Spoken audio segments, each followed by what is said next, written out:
नमस्कार. Food lab with Pramila या YouTube चॅनलमध्ये आपल्या सगळ्यांचे खूप खूप स्वागत आहे. आज आपण महिना ते दीड महिना टिकणारी खमंग अशी रेसिपी बनवतोय. आज आपण जो पदार्थ बनवतोय तो सगळ्यांच्या आरोग्याच्या दृष्टीने अगदी फायदेशीर आहे आणि खास करून महिलांच्या आरोग्यासाठी तर हा रामबाण उपाय आहे.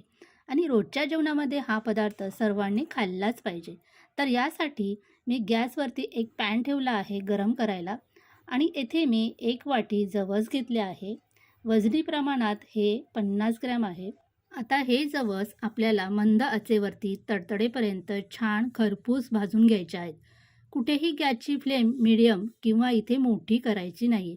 अगदी मंद आचेवर आपण हे भाजून घ्यायचे आहेत. म्हणजे छान असे खमंग भाजले जातात आणि जो पदार्थ आपण बनवणार आहोत तो पदार्थ छान खमंग तयार होतो. आणि हा पदार्थ 2 महिने आहे असा हवाबंद बरणीमध्ये किंवा डब्यामध्ये छान टिकतो.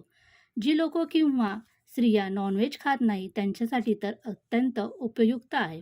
कारण यामध्ये ओमेगा 3 फॅटी ॲसिड त्याचप्रमाणे अँटीऑक्सिडंट पण असतात. त्याचप्रमाणे जवसाच्या सेवनाने डायबिटीजसुद्धा कमी होण्यास मदत होते. हृदयाचे आजार कमी होतात. जर तुम्हाला गुडघेदुखीसारखा आजार असेल तो सुद्धा यामुळे कमी होतो. जवस खाल्ल्यामुळे तुमचे वजनही कमी होण्यास मदत होते. पचनशक्ती वाढते. जर कोणाला पित्ताचा त्रास असेल तर तो सुद्धा नाहीसा होतो. त्वचा चमकदार होते.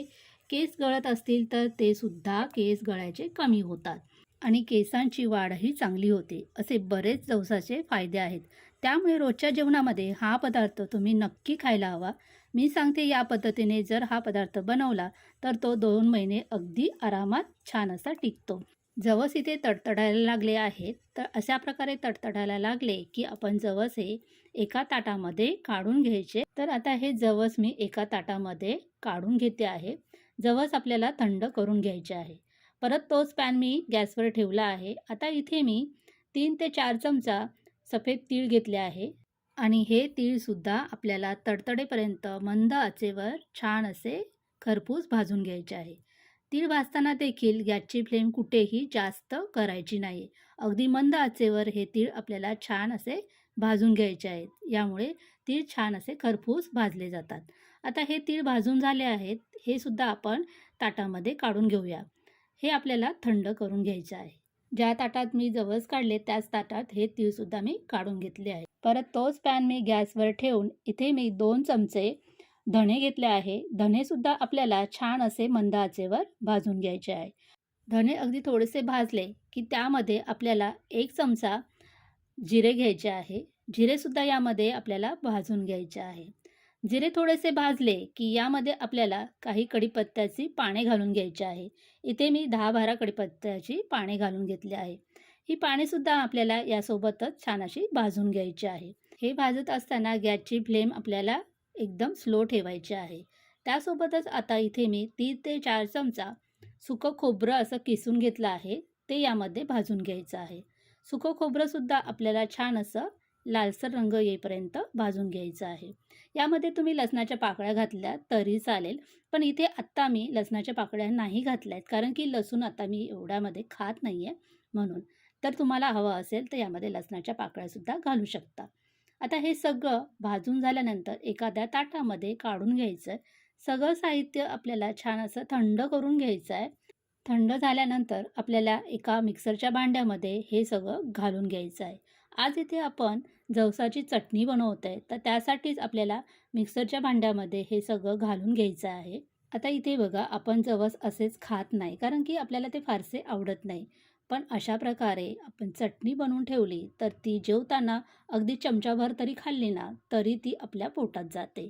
आता ही चटणी चवदार आणि झणझणीत होण्यासाठी यामध्ये चवीपुरतं मीठ घातलं आहे आणि 1 मोठा चमचा मी लाल तिखट घातला आहे. तिखट तुमच्या आवडीनुसार तुम्ही कमी जास्त इथे करू शकता. भांड्याचं झाकण लावून आपल्याला मिक्सर हा प्लस मोडवरती चालू बंद करून जाडसर अशी वाटून घ्यायची. अगदी बारीक वाटायची नाही आहे. जाडसर चटणी वाटली तर खाण्यासाठी अगदी छान लागते. तर इथे बघा चटणी आपली अशी वाटून झाली आहे. जाडसरच अशी वाटून घेतली आहे. आता इथे तयार झालेली चटणी अगदी थोडीशी खाऊन बघायची. आपण यामध्ये मीठ घातलं आहे, लाल तिखट घातलं आहे, तर ते व्यवस्थित आहे की नाही. जर कमी असेल तर यामध्ये तुम्ही ॲड करायचं आणि परत एकदा मिक्सर फिरून घ्यायचं. तर बघा इथे मस्त अशी आपली जवसाची झणझणीत चटणी तयार झाली आहे. आता ही चटणी एखाद्या वाटीमध्ये काढून घ्यायची आणि थंड पूर्णपणे करून घ्यायची आणि नंतरच एखाद्या काचेच्या बरणीत किंवा चिनी मातीच्या बरणीमध्ये भरून ठेवायची. प्लॅस्टिकच्या बरणीमध्ये किंवा स्टीलच्या डब्यामध्ये ही चटणी लवकर खराब होऊ शकते.